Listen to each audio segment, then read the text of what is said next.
இந்திய எல்லைக்குள் மீன்பிடித்துக் கொண்டிருந்த தமிழக மீனவர்கள் 29 பேரை இலங்கை கடற்படையினர் கைது செய்த சம்பவத்திற்கு மீனவ அமைப்புகள் கடும் கண்டனம் தெரிவித்துள்ளது.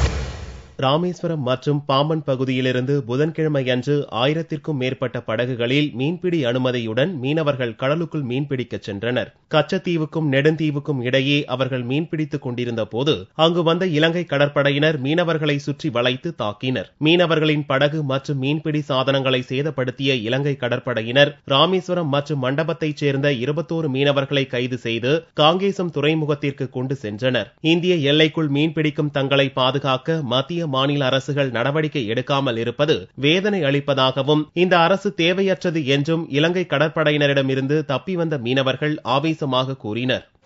போட்டு இழுத்துட்டு போகும்போது மடியை வெட்டி விடுறாங்க, ஆளுக்களை பிடிச்சி அடிக்கிறாங்க. ஏன்னா பல அட்டாசங்கள் நிறைய தான் பண்ணிட்டு இருக்காங்க. நாங்கள் கச்சத்தீவு கூட போக மாட்டோம், நம்ம எல்கைக்குள்ள கூட வந்து பிடிக்கத்தான் செய்யறாங்க நம்மளுக்கு. ஆமா, அதான் மெயினா இருக்கு. இப்ப ஆனா முக்காவது வெட்டி விட்டுட்டு அடிக்க வேற செய்யறாங்க. ஆமா, கட்டி போட்டு எங்கட போட்டில் ஓசை எது கிடக்கும் அதை எடுத்து வச்சு நினைச்சாங்க, எல்லாத்தையுமே அடி கொடுக்குறாங்க.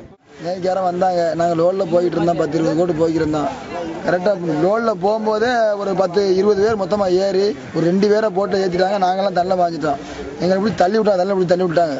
தள்ளி விட்டா நல்ல அடி. ஒரு நல்ல நடவடிக்கை எடுங்க. என்ன நம்ம அரசாங்கம் சரியில்லை. முதல்ல வந்துக்கிட்டு அரசாங்கம் முதல்ல வேஸ்ட். நம்ம அரசாங்கம் நம்ம நேவிக்காரன்னு வரைய மாட்டேன். அவனுக்குள்ள நம்ம பாட்டுக்கு அவன் வந்துடுறான். முதல்ல நேவிக்கு அந்த நேவிக்கார சொன்ன நேவிக்காரன் என்ன சார் செய்ய சொல்றீங்களே.